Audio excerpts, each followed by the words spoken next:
याद रखो, फकीरी में फकीरी करना कोई कमाल नहीं, करनी पड़ती है, मजबूरी होती है।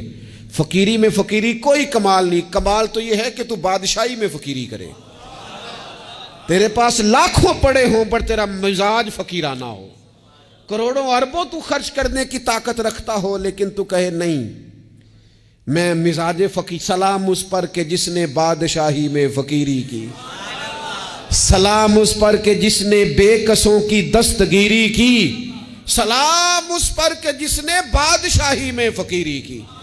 नबी पाक अलैहिस्सलाम ने बादशाही में फकीरी की, हजरत अबू बकर ने बादशाही में फकीरी की, हजरत सैयदना उमर फारूक ने बादशाही में फकीरी की, करोड़ों खर्च करने वाले उस्मान गनी। लेकिन सैयदना उस्मान गनी की शान यह है कि जब खुतबा देने के लिए मिंबर पे बैठते हैं तो कुर्ते पे भी पेबंद हैं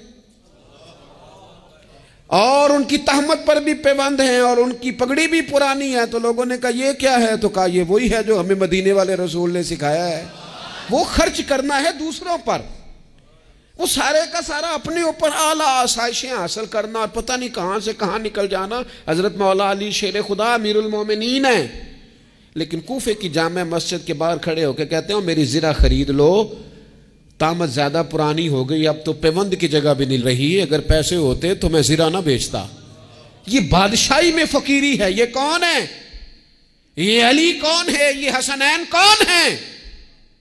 ये दुनिया के बाग के मालिक नहीं, ये तो जन्नत के मालिक लोग हैं, लेकिन बादशाही में फकीरी है।